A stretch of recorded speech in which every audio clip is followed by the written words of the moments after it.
The film begins with a boy named Archie, who is attacked and dragged away by a sea monster. Who this family is and what their story will be is revealed later. After that, we see a military camp where Australian soldiers are training near the jungles of Timor during World War II. Their sergeant, who lost his arm in the Turkish War, motivates them by sharing his own war experiences and begins their training. While marching through muddy paths in the rain, one soldier gets stuck in the mud. His comrade Des sees him, but moves ahead instead of helping. A little later, another soldier goes back to help, but only the trapped soldier's hand is visible above the mud. Here, Leo pulls the sinking soldier Will out of the mud, and the colonel scolds Des for not helping his comrade. After a long day of tough training, the soldiers rest at night, and by now, Leo and Will have become close friends. Then, a flashback shows Leo coming from the sea with food on a boat, along with his brother Archie, the same boy we saw die at the beginning of the film, revealing that it was Leo's past. The next morning, training resumes. During the session, Des hurts Will, and when the sergeant scolds him, he casually says his arm slipped. Later, Leo takes revenge for his friend by kicking Des and jokingly says that his boot slipped. This leads to a fight between Leo and Des, which the other soldiers enjoy watching. Suddenly, Leo disappears underwater, and everyone becomes tense. But moments later, he emerges and punches Des, defeating him, and the soldiers cheer in excitement. After several more days of training, their mission finally begins in the middle of the Timor Sea.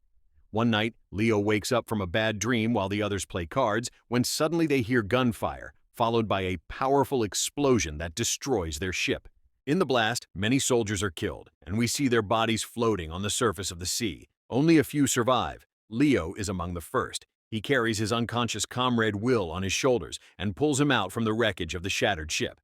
Bullets are still being fired overhead as Leo drags Will onto a floating piece of wood and helps him regain his breath. Bodies drift all around them in the bloody water. When Will finally coughs and takes a deep breath, Leo feels a moment of relief. Screams echo in the distance. Leaving Will for a moment, Leo swims back into the water to gather some supplies. Far away, another soldier is sitting on an oil drum, scanning his surroundings, when suddenly a wave rises behind him. In the next instant, he is yanked underwater and vanishes. Will's eyes widen in terror, and Leo looks around anxiously. Moments later, another comrade, Tomo, surfaces in the middle of the water, covered in blood but still alive. Will quickly pulls him up, and Leo bandages the deep wound on his head. The three now float together on a small piece of wood, surrounded by fog, broken metal fragments, and water stained red with blood. Everything seems eerily quiet, but something alive lurks beneath the surface, something not human. Suddenly, a chilling scream echoes across the sea, neither human nor animal, and in that instant they realize their enemies aren't just the soldiers above, but also something waiting below. Leo quickly turned toward the faint call coming from within the fog. Then, a voice echoed from another direction, and Leo howled back. Now it was Des's voice, which meant some other soldiers were still alive. Des told them to keep shouting so he could locate them. After a while, a bamboo raft drifted toward them, carrying a few more Australian soldiers, though they were in even worse condition. One soldier, Stan, had half his face completely destroyed. Leo's heart sank. From a ship of more than 100 men, only a handful had survived. There was no medicine, no food, and the thick fog around them felt endless, as if it would never lift. Leo started counting the remaining supplies: one knife, a submachine gun, 3 hand grenades, a can of peaches, and a few signal flares. But their biggest problem was the shortage of drinking water. Without a miracle, they wouldn't last more than 3 days. The sea was merciless. No sense of direction, no sign of land. They could only float helplessly, drifting wherever the waves carried them. Then a slight disturbance rippled through the water. Everyone assumed it was just a fish, and they began discussing how to survive. Suddenly, Will pointed ahead. He saw a lifeboat there. Indeed, a small rescue boat with an electric motor was floating not far away. If they could reach it, they might be saved. Hope flickered on their tired faces, but in the very next moment, a monstrous wave rose behind them, and a blood-curdling scream tore through the air. They turned to see a massive, bloody jaw clamped onto the edge of their raft, dragging one soldier down. Everyone tried desperately to save him, but their strength was no match for the beast beneath. Within seconds, the ocean swallowed him whole. The sea went silent again until the same wounded soldier surfaced once more, but now only half of his body remained. Leo, who had grown up by the sea since childhood, recognized it instantly. This was no ordinary fish, but a great white shark, drawn by blood and movement. He gestured for everyone to stay silent. Pain was clearly etched on his face because it was this very kind of shark that had killed his brother Archie. The soldiers were exhausted, slowly drifting toward sleep, but blood from Tomo's old wound began to drip onto the wooden raft, and its scent lured the shark back. With a powerful flick of its tail, the shark pulled Stan off the raft. The young man thrashed helplessly in the water before the shark's massive jaws clamped down on him. Leo grabbed him with all his strength while Will struggled to unlock the safety pin of his weapon. Then came a thunderous explosion that scared the shark away for a while. Stan was alive, but one of his legs was gone. The soldiers tied his leg tightly with a belt to stop the bleeding and washed the blood off the raft, but everyone knew the shark could return at any moment. As night fell, the seawater began to glow faintly from the chemicals spilled during the explosion. Leo realized that if they didn't act soon, death was inevitable. So he tied a rope around his waist, jumped onto a nearby oil drum, and then onto another.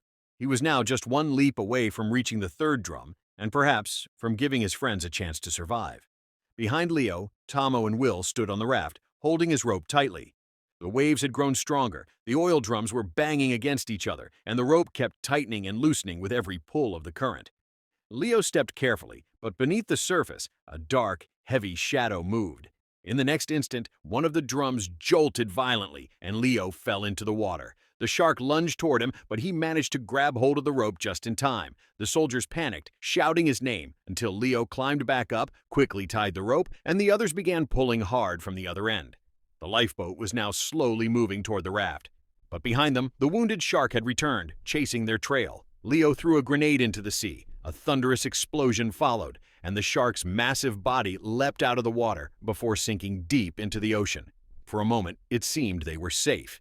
Yet when they tried to start the boat, it wouldn't move. The fuel line was blocked, and the toolbox was missing. Then, once again, ripples stirred across the water. The raft shook violently, and everyone realized the shark was back. Des reached for another grenade, but Leo stopped him, whispering that they needed to wait. The night grew darker, and by dawn, the shark finally seemed to have disappeared. Exhausted, the soldiers drifted into uneasy sleep. While sleeping, Des accidentally turned his hand, and the grenade's pin came loose.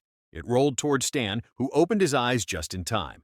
Realizing what had happened, Leo whispered Stan's name, and as Stan noticed the grenade beside him, he immediately rolled over it, shielding the others. A deafening explosion followed, and with it, Stan was gone. It was a deeply emotional moment. Already gravely wounded, Stan didn't think for a second before sacrificing his life to save his friends. Silence fell over the sea after the blast.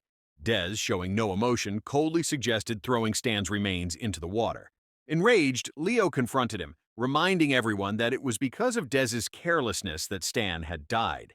Taking Will's advice, Leo and the others wrapped Stan's remains in cloth and, with solemn respect, lowered them gently into the sea. They had now been drifting in the ocean for a full day and night, exhausted and starving. To lift everyone's spirits, Leo decided to open their last can of food, but when he reached for it, he discovered it was empty.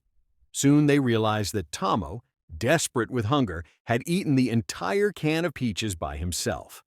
The sun blazed like fire over the endless sea, and every soldier's body trembled from weakness.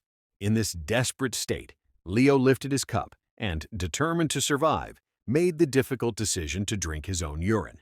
The others were disgusted at first, some even laughed, but eventually they all did the same, because survival was all that mattered. As if fate were mocking them, dark clouds soon gathered and heavy rain began to pour. Strange smiles appeared on their faces, as if life had granted them one brief breath amidst the shadow of death. Over the next few days, they finally had enough water to drink, but fatigue and fear still clung to them. One night, Leo sensed something strange. A pale hand rose out of the water, followed by the face of one of their dead comrades. Just as the hand reached toward him, a horrifying scream shattered the silence. Tomo had been caught by the shark. Everyone tried to save him, but the creature's power was overwhelming, and the ocean claimed yet another friend. Broken and silent, the survivors sat in despair. In a dazed state, Leo suddenly stood up and began walking toward the sea, muttering Archie's name, as if trying to save his brother once more.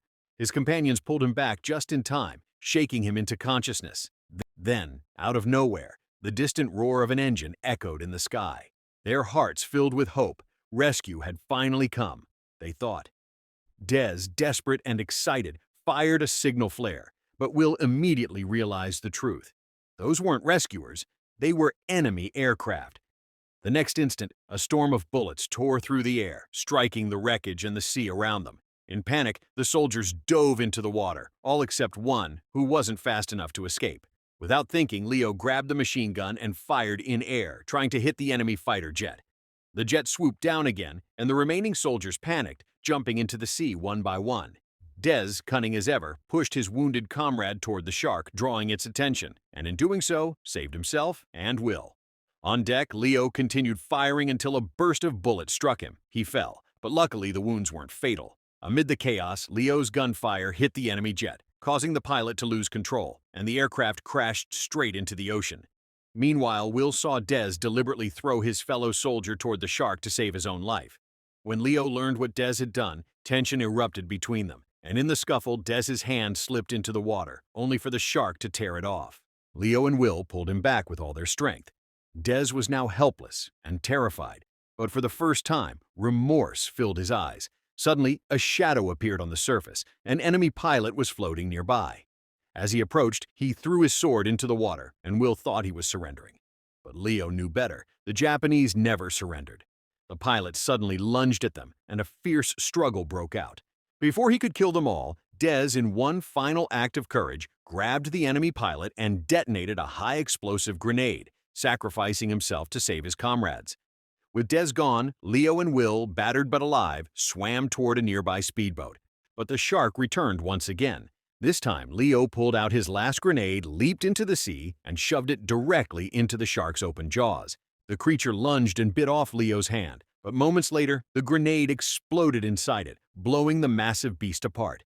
As Leo floated to the surface, flashes of Archie filled his mind. Barely conscious, he broke through the water, and Will pulled him onto the boat.